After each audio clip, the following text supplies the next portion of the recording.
अस्सलाम वालेकुम नाज़रीन, आई न्यूज़ डिजिटल में आपको खुश आमदीद कहता हूँ। मैं हूँ फजल अब्बास सैयद। नाज़रीन, आपका शुक्रगुजार हूँ कि आपने मेरी वीडियो देखने के लिए वक्त निकाला है और इंशाअल्लाह कोशिश ये है कि गाहे बगाहे जैसे जैसे हमारे तक इसराइल और ईरान के रिलेटेड इंफॉर्मेशन आती रहेगी तो आपको इंशाअल्लाह इस चैनल के थ्रू मिलती रहेगी। तो नाज़रीन, वीडियो का बाकायदा आगाज़ करूँगा। आपको बताऊँ कि इसराइल की जानिब से इराक के ऊपर अटैक किया गया है और ये अटैक करने के एक्चुअली मकसद ये है कि डायरेक्टली ईरान के ऊपर अटैक नहीं किया जा सकता है, क्योंकि पिछले दिनों जब वीडियोस आ रही थी कि ईरान के ऊपर अटैक किया गया अस्फहान पर इसराइल की जानिब से, तो वो सही तरह से मुंह तोड़ जवाब नहीं दे सके हैं। तो इस वक्त तक नाजरीन जो इस वक्त तक की इंफॉर्मेशन हमारे तक पहुंच रही है वो ये है कि इसराइल की जानिब से इराक के ऊपर अटैक किया गया है, क्योंकि अगर देखा जाए तो इससे पहले जब अमेरिका की जानिब से फोर्सेस मोसुल के अंदर कार्रवाइयां कर रही थी और ये कहा जा रहा था कि वहां पर दहशतगर्द मौजूद हैं और जितनी भी तंजीमें वहां पर काम कर रही हैं उनके खिलाफ एक ऑपरेशन किया गया था। ऑपरेशन की आड़ में एक्चुअली वहां पर रिसोर्सेज के ऊपर अटैक करना था अमेरिका की जानिब से। तो उस वक्त ईरान जो है वो इराक को सपोर्ट कर रहा था। वहां पर चाहे अरबाइन की बात की जाए, चाहे वहां पर इस्लामिक जितने भी त्यौहार हैं उनकी बात की जाए, तो ईरान जो है वो मुकम्मल तौर पर सिक्योरिटी वहां पर फराहम करता है इराक के अंदर। तो इस वक्त तक की नाज़रीन जो ये सबसे बड़ी और इंपॉर्टेंट न्यूज़ है वो मैं आपके साथ शेयर करता चलूं कि इसराइल की जानिब से जो ये अटैक किया गया है उसमें डायरेक्टली उर्दन भी इन्वॉल्व है। उर्दन का बादशाह, उर्दन का शहनशाह जो है वो ऐसा खबीस और हरामी इंसान है कि इससे भी बड़े अलकाबात वैसे उसके लिए कहने चाहिए। वो ऐसा खबीस इंसान है, उसने अपनी ये बेस प्रोवाइड की है उर्दन से। जब पहले ईरान के ऊपर भी अटैक हुआ है तो वहां से तैयारे उड़े हैं उर्दन से और ईरान के ऊपर अटैक करने के लिए वो पहुंचे हैं, लेकिन उस अटैक को जो है ईरान ने बड़े अच्छे तरीके से उसे हैंडल किया और बड़ा उसका भरपूर मुंह तोड़ जवाब भी दिया है।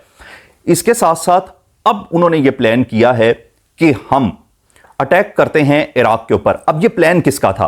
इसराइल का जो वजीर दिफा है वो ऐसा यजीद इंसान है, वो ऐसा किसी गंदी नाली का वो कीड़ा है कि उसने ये प्लान पूरा मुरतब करके दिया है और उसने ये कहा है कि हम डायरेक्ट ईरान के ऊपर अटैक नहीं कर सकते हैं।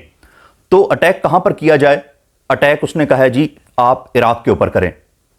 इराक के अंदर काफी सारे ऐसे इस्लामिक पॉइंट्स हैं, ऐसे इस्लामी मकामात हैं, उनको डिफरेंट तरीके से अब टारगेट करने का सोच लिया गया। नाजरीन, ये बहुत बड़ी खबर है। और उस खबीसुन नफ्स इंसान ने, उस लानती इंसान ने ये भी एक प्लान मुरतब करके दिया है कि जी जेलें जो हैं वो इसराइल की फलस्तीनी कैदियों से भर चुकी हुई हैं और इसको अब स्पेस आउट अब हमने करना है। तो उसकी स्पेस जो है बनाने के लिए, जेलों की स्पेस बनाने के लिए जितने भी फलस्तीनी बच्चे, बूढ़े, जवान वहां पर कैद में हैं, खवातीन हैं, उनको गोली मार दी जाए। ऐसा लानती इंसान है और इसके प्लान के ऊपर इसराइल मुकम्मल तौर पर अमल भी करता है, क्योंकि इससे पहले की जो हमारे पास रिपोर्ट्स आ रही हैं वो ये हैं कि इस खबीस इंसान ने ये पूरा प्लान मुरतब करके दिया था कि हमने हमास के ऊपर किस तरह से चढ़ाई करनी है, हमने फलस्तीन को किस तरह से खाली करवाना है। ये ऐसा लानती इंसान है। तो अब जो है ईरान की जानिब से वो Su-35 तैयारा जो है वो मंगवा लिया गया है। अब रशिया ने Su-35 तैयारा जो है उसकी एक बड़ी खेप जो है वो ईरान तक भिजवा दी हुई है। अब ईरान ने यह प्लान कर लिया हुआ है कि अब हम अटैक करेंगे और इससे पहले इराक की जानिब से अटैक कर भी दिया गया है। अब इराक की जानिब से जो नाज़रीन अटैक किया गया है वो इसराइल की अल-औदा एयर बेस जो है उसको टारगेट किया गया है और उसका बड़ा भरपूर तरीके से जवाब दिया गया है। अब ईरान और इराक एक प्लेटफॉर्म के ऊपर आ चुके हुए हैं और उर्दन का जो शहनशाह है, जिसके बारे में मैं पहले भी जिक्र कर रहा था, वो ऐसा खबीस इंसान है। उसने मुकम्मल तौर पर असलहा भी फराहम किया है और उसने मुसलसल जो है उनको तमाम तर चीज़ें प्रोवाइड की हैं कि लें जी हमारे मुसलमान भाइयों का कत्लेआम करें। ऐसा खबीस इंसान है वो।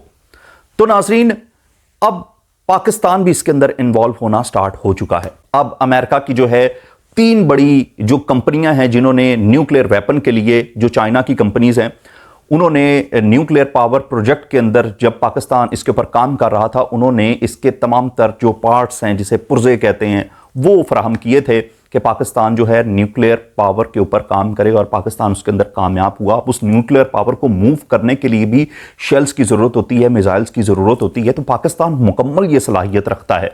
तो अब चाइना की उन 3 कंपनियों के ऊपर भी जो है पाबंदी लगा दी गई है।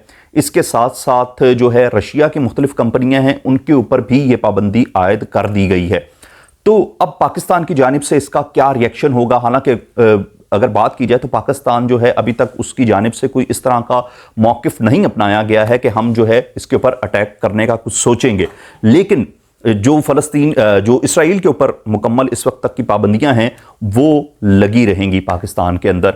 तो नाज़रीन, ये आज की मुकम्मल स्टोरी और आज का मुकम्मल वीलॉग है।